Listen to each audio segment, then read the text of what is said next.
सुबह सुबह सुनैना के मोबाइल पर फोन बजता है तो उसके पति गौरव फोन उठाते हैं।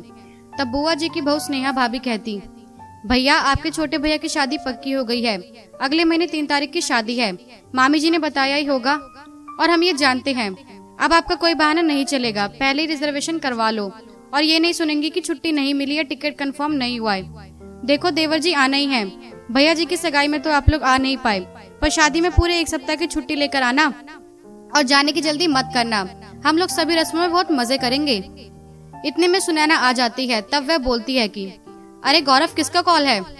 फिर वो कहता, स्नेहा भाभी का फोन है, वो शादी में आने की बात कर रही हैं। लो सुनैना तुम भी बात कर लो। तब सुनैना कहती, भाभी बधाई हो, हमारा भी पद बढ़ रहा है, हम भी देवरानी से जेठानी बन जाएंगे। पहले मेरी आप जेठानी है और मैं आपकी देवरानी, अब मैं भी जेठानी बन जाऊंगी तो खूब रौब जमाऊंगी। तब स्नेहा भाभी बोली, बिल्कुल तुम भी रौब जमाना, आखिर पद जो बढ़ रहा है अपनी देवरानी पर। सुनैना बोली, रौब कैसा भाभी, बस आपसी प्रेम बना रहे, इससे ज्यादा क्या चाहिए। तब स्नेहा कहती, सही कह रही हो, और हाँ सुनो देवरानी जी, रौब जमाना है तो पहले अपने फर्ज भी पूरे करने होंगे। तब सुनैना चहकते हुए बोली, हाँ भाभी हम अपने फर्ज जरूर निभाएंगे, ये भी कोई बोलने की बात है। इस तरह शादी का दिन नजदीक आ गया। उसने बड़े मन से तैयारी की। बहुत दिनों में बुआ जी के यहाँ शादी में सुनैना को जाना था, तो सुनैना ने सोचा पूरे 1 सप्ताह रहना पड़ेगा, आखिर बुआ जी के बेटे की शादी जो है। वह सोची मम्मी जी के साथ ससुराल में उनके साथ रहना है, रह लूंगी, उनकी बातें सुननी पड़े तो क्या हो जाएगा, थोड़ी बहुत एडजस्ट तो करना पड़े तो उनकी बात मान लेंगे। वे शादी के 2 दिन पहले पहुंच जाती है। मम्मी जी अपने पोते और बेटे को देखकर बहुत खुश होती हैं। अगले दिन मेहंदी होती है। बुआ जी फोन करके कहती, आज मेहंदी की रस्म है, सबको जल्दी आना है। देखो तुम्हें और स्नेहा को पूरी तैयारी करनी है, दोपहर में डेकोरेशन का काम देखना है तो जल्दी आ जाना। तब वह कहती, ठीक है बुआ जी हम जल्दी आ जाएंगे। और अगले दिन सुनैना मेहंदी की रस्म में पहुंचने के लिए दोपहर में ही तैयार हो गई। तब उसकी सासू माँ सविता जी ने टोकते हुए कहा, अरे सुनैना तुम्हें बड़ी जल्दी है मेहंदी रस्म में जाने की। तब वह बोली, मुझे स्नेहा भाभी ने जल्दी आने को कहा है इसलिए ही। सुनैना को बिट्टू छोड़ आता है। बिट्टू लौटता है तभी वो भी कहती हैं, हमें भी छोड़ा। इस तरह सविता जी बिल्कुल समय पर 5:30 पहुंचती हैं। तब उन्हें उनकी अहमियत कम लगती है, जैसे सुनैना को जल्दी बुला लिया, उन्हें ना बोला हो। सुनैना के बेटे की तबीयत थोड़ी खराब थी, वह दादी के पास सो गया था। बिट्टू ने कहा था, मम्मी रिंकू अभी सो रहा है, जब आप लोग आना तो ले आना, तब तक और सो लेगा, थकान के कारण थोड़ी सुस्त है। तब वह कुछ नहीं कहती हैं। जब वहाँ पहुँचती हैं तब उनकी ननद बोली, भाभी आप जल्दी क्यों नहीं आई, बहू को भेज दिया। तब वह कहती, अरे रिंकू थका हुआ लग रहा था, थोड़ी तबीयत ठीक नहीं थी तो हम लोग घर पर रुक गए और क्या। थोड़ी देर बाद सुनैना से बुआ ने बोला, तुमने बताया नहीं रिंकू बेटे की तबीयत ठीक नहीं है, नहीं तो हम बोलते नहीं। तब अपनी सासू माँ के पास जाकर बोली, रिंकू की तबीयत इतनी भी खराब नहीं है कि मैं यहाँ ना आऊँ, आपने जो बोला रिंकू की वजह से लेट आए, वो तो मुझे जल्दी आने को कहा था इसलिए बोली थी। उनकी बातें उनकी ननद सुन लेती है। तब अकेले में उसकी ननद बोलती है, भाभी पट्टी सही बैठ रही है या नहीं। तब वह अचंभित होकर देखने लगी और बोली, क्या हुआ दीदी जो ऐसे कह रही हो। तब वह बोली, तुम्हारी सुनैना और हमारी स्नेहा की बहुत पटती है ना, इसलिए पूछा। तब वह बोली, क्या कहूँ दीदी, बेटा तो अपना है ही, अब वो तो और बहू के कुछ दिन के लिए आए हैं तो लगता है कि घर में रौनक बनी रहे, बस बेटा और पोते रिंकू को देखकर हम चुप रह जाते हैं। आपके यहाँ की शादी है तो उसे तब तक ही रुकना है। वो प्रतिदिन कोई ना बात गांठ बांध लेती और छोटी छोटी बातों को बड़ी करके सविता जी बताने लगती, लेकिन सुनैना कभी कोई बात का तूल नहीं देना चाहती। अगले दिन संगीत होता है तो वह सविता जी अपनी ननद को बताती हैं, हमारा बिट्टू एकदम बदल गया है, वो अब तो हमारा बिल्कुल सुनता ही नहीं है, ये सब सुनैना का किया धरा है।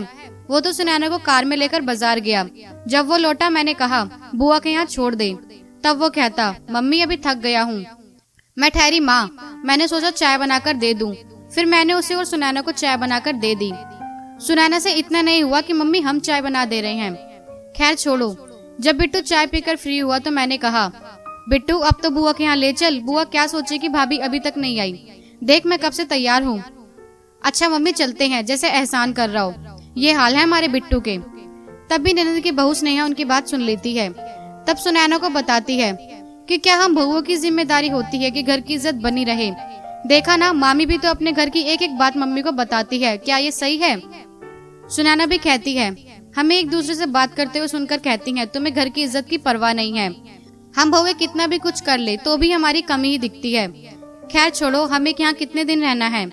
जब वह संगीत में डांस कर रही होती है तभी सविता जी आओ सुनैना हाथ खींचकर ले जाती हैं। चलो मैं मौसी की बेटी से मिलाती हूँ, वो अभी आई है। तब वह हाथ छुड़ाकर कहती है, मम्मी जी बाद में मिल लूंगी। इतना सुनकर सविता जी को गुस्सा आता है। एक तो रिंकू को हम भी संभाले और ये महारानी आराम से फ्री होकर नाचे और हमारे बोलने का असर भी नहीं। सब जब सविता जी को कहते आओ आप भी थोड़ा डांस करो हमारे साथ, तब वो तुनकते हुए कहती, हमारी बहू तो डांस कर ले तब तो हम आए, हम रिंकू को संभाल रहे हैं। थोड़ी देर में स्नेहा हाथ पकड़कर मामी को कहने लगती, चलिए ना मामी। तब वह हाँ हाँ आ रहे हैं जैसे उठती है तो उनका लाडला रिंकू 4 साल का दादी से चिपका था, जो उनको उठने से गिर जाता है। वह रोने लगता है। तब सबका ध्यान चला जाता है। वह कहती, सुनैना को ही रिंकू की फिक्र नहीं है तो उसे नाचने में फुर्सत मिल जाए तब तो रिंकू को संभाले। इस तरह व्यंग भरी बातों से सुनैना का दिल दुखता है। अगर रिंकू को उनके पास छोड़ो तो परेशानी, अगर उनके पास ना छोड़ो तो भी, दादा दादी करके उसके पास है तो परेशानी। अब सुनैना रिंकू को संभालने लगती है, रिंकू को बहलाकर उसके साथ डांस करती है। इतना देख सविता जी सबसे कहती हैं, देखो तो हमारी बहू को नाचने का इतना मन है कि रिंकू से भी उछल कूद करा रही है। उनसे नहीं देखा जाता और वे सुनैना को सबके सामने डांटते हुए कहती हैं, क्यों सुनैना तुम्हें रिंकू की परवाह नहीं है? देखा नहीं वो कितना सुस्त है, तुम्हें डांस की पड़ी है। तब वह भी कह देती है, मम्मी जी गोद में बैठे ले रहने से क्या होगा, वो मेरा बेटा है, मैं जानती हूँ कैसे खुश करना है। वह डीजे में डांस करेगा तो खुश रहेगा। अब तो इस बात का सविता जी को और भी बुरा लगा। तुम्हें तो घर की इज्जत ही नहीं है, अपनी सास से कोई ऐसे बोलता है। तब वह भी कहती, मम्मी जी आप कुछ ना ही कहो तो अच्छा है, हमें सब पता ही है, घर की एक एक बात आप बुआ जी को बताती हैं। तब स्नेहा आ जाती है। वह सुनैना को कहती, चुप हो जाओ, सब लोग यही देख रहे हैं। मैं सब समझती हूँ पर मम्मी जी कब समझेंगी? हम बहू ही अकेले घर की इज्जत के बारे में सोचे, ऐसा ही नहीं होता। बात को खत्म करती ही नहीं, वो यहाँ बुआ जी के पास ले आती हैं, जबकि बुआ जी इतनी सुलझी हुई कोई बात घर की बातें कभी बढ़ाकर नहीं बताती, क्योंकि उनकी आदत नहीं है। और मेरी मम्मी है कि उन्हें बिना बताए खाना ही नहीं पचता। तब सविता जी को लगता है कि उन्हीं की वजह से बात बड़ी है। फिर वो बात को संभालते हुए, मेरी नंदरानी मेरी अपनी है, क्या हुआ मन की भभक निकाल देती हूँ, जो सही है वही तो बोलती हूँ। देखो मम्मी जी बुआ के यहाँ दूसरी बहू आने वाली है, अपने घर की छवि ऐसे दिखेगी तो क्या प्रभाव पड़ेगा? कल के दिन वो भी अपने घर की बात वे अपने मायके वालों को बताए तो ये सही है? उसके लिए भी उसके मायके वाले उसके अपने हैं। स्नेहा सब समझती है पर अब और नहीं मम्मी जी, घर की इज्जत का ख्याल रखो, वो सुनेगी तो क्या अच्छा लगेगा? तब उन्हें भी महसूस होता है हर छोटी छोटी बात अपनी ननद को बताती है वो गलत ही है। सही कह रही हो सुनैना। इस तरह बात यहीं खत्म होती है और दोनों सास बहुओं के यहाँ शादी का आनंद लेते हैं। कब 7 दिन निकलते हैं पता ही नहीं चलता। सविता जी छोटी छोटी बातों को नजरअंदाज करके खुश रहती हैं और सुनैना भी खुश रहकर शादी की हर रस्मों को मजा करके चली जाती है। दोस्तों, हर सास बहू के नजरिए से सोचे तो कभी बात न बिगड़े, और हमेशा ननद को हर बात बताना सही नहीं है, क्योंकि घर में ननद हो तो बात अलग है, अगर ननद बहुओं वाली हो तो हर बात नहीं बता सकते हैं। ये बात सास बहू दोनों ध्यान में रखे तो कभी कड़वाहट हो ही नहीं सकती और घर की इज्जत बनी रहती है।